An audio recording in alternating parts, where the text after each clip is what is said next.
Well, welcome to episode 64 of 10 Minute Record Reviews. And today I'm going to talk about Miles Davis's 1968 album on Columbia, Nefertiti.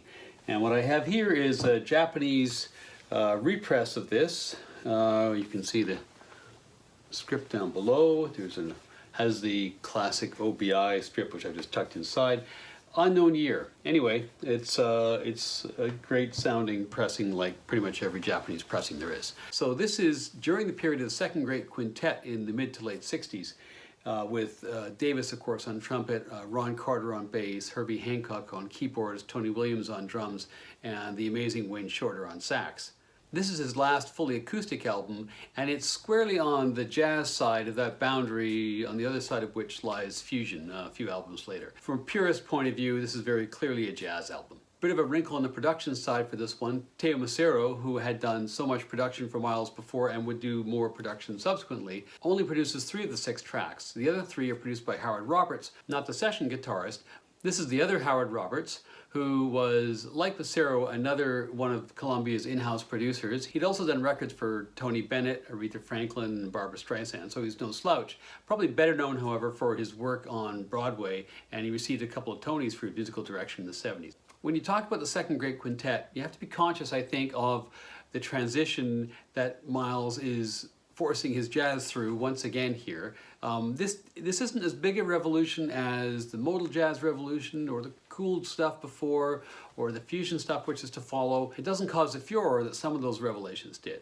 But what's happening here to my ears through the whole trajectory of the second quintet is Miles is continually trying to create space in the sound. This is something ever since he heard Ahmad Jamal's work, almost probably 10 years before this. He was captivated by the minimalist approach that Jamal was bringing, and that shows up, of course, in Kind of Blue and elsewhere, but it's also part of his project in the mid-60s. Constantly paring down his own contributions. He just doesn't write any of the songs, actually, here, but probably more importantly here, he doesn't actually take solos in some places. This is very much about creating space for the whole ensemble, the rhythm section coming to the fore more in terms of driving not the melody, then at least the feel of certain songs. And Miles is very much taking a back seat in composition, and to a degree taking a back seat in playing. I think when you're somebody of Miles' stature, you could have an album that comes out under your name in which you don't write any of the songs, and your soloing is only variably present. But again, that's, I guess, the virtues of being the king. And as I said before, this doesn't make the same kind of splash that Kind of Blue did. Certainly not with the critics. The changes here were kind of a little more under the radar. And you don't see a lot of Miles's contemporaries picking up this style in the later 60s. Ironically though, if you fast forward jazz to the 1980s, this is what contemporary jazz sounds like then. So this is an album which, amongst other things, is a couple decades ahead of its time. So side 1 starts with the title track. So it starts off with this gentle dual riffing with Miles on trumpet and Wayne Shorter on sax. It's kind of a slow, almost a haunting kind of piece. Then, in an example of what I was talking about earlier, you don't then get the horns go on to solo. What you get is the horns basically backing off, providing a little bit of color around the edges, and it is in fact Hancock and Williams and Carter who take more of the space. So the more rhythmic instruments actually drive much more of the soloing and the space, sometimes doing simultaneous pieces as well. And even after the horns have come back in towards the end of the song, they back off and the final flourish is actually left to the bass and the drums, not to the horns. So right from the start, really turning the expectations of what a typical jazz track is on their head. Next track is a Wayne Shorter composition called Fall. And having taken a backseat in the first track, now we start to hear Miles stepping out a bit. Then you get Herbie Hancock and Tony Williams picking up the pace. Hancock's solo is great, but then Shorter comes in with something which is just magnificent, and I think one of his finest moments on record. And while you'd never accuse Miles of succumbing to the lure of the new thing, which was happening all around him, I mean, in some respects, Miles is, he's kind of a conservative revolutionary. All around you, you've got people like Shep and Coltrane and Ayler and all kinds of folks doing really quite radical things. Miles is doing challenging, daring, and innovative things, but he still manages to do so within an idiom which was recognizable, I think, to a greater number of jazz consumers than the folks I just mentioned. But notwithstanding that, and notwithstanding the fact this in no way is anything like free jazz, every now and then you find the soloists finding a sequence of notes or a chord which kind of lets you know that they have been paying attention to the new thing, even if it's not necessarily what that is. And then the third track on side one is a song called Hand Jive, and this is fun, it's frenetic, it's freewheeling. One of the things which Miles had said to the members of the quintet as their time together wore on was that he didn't want them comping.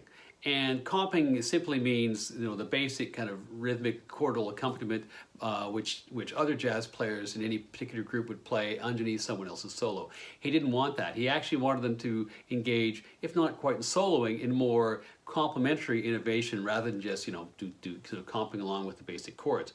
And following that instruction, you don't get any comping here. You get fun, innovative, sometimes a little bit hectic playing, but it's always very cohesive. Side two starts with, I think, the track that to me is the most ambitious and interesting of all the tracks on this album, and it's a track called Madness. And I don't think any musician would want to tackle the subject of mental illness without doing the sensitivity of the subject justice, and I think very much that's what you get here. This is a song which is really a series of vignettes. There are fast-paced pieces, there are slower pieces. Starts off full of energy. You've got Miles, then you've got Shorter just playing to beat the band, as it were.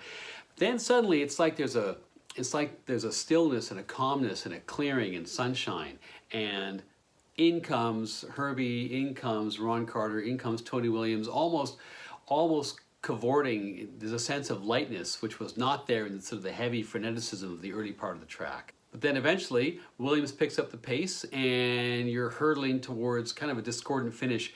It's as good an encapsulation of mental illness in a piece of music to the extent that that's possible. I think it's really well executed here. It's very sensitively done, but it's also done with a lot of abandon and freedom. And I think, as I mentioned, I think this is the best track on the album. Madness was composed by Herbie Hancock, and so is the next song on the album, called Riot, which is a much shorter piece. It's another high-tempo piece, but the overriding impression is not so much of the individual solos, but of the real unity and the complementarity of the players. There are several albums in here now. The cracks haven't yet started to show that would ultimately split the quintet apart. So this is really a group in their prime, and you can just tell how sympathetic they are towards each other's playing, even in a fast-paced song like this. It's like all five of them are cavorting, and yet they're all tied together somehow with a piece of string. I don't know if that makes any sense, but that's certainly the impression I have when I listen to it. And the album closes with Pinocchio, which is another Win Shorter composition. This is another high-tempo song. It's a much discussed song if you read about it.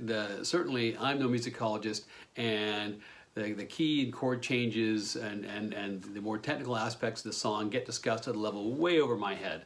The impression you have listening is of Miles having multiple stabs at the melody, almost as if it's a practice session and he's just trying to work out the melody over top of the band.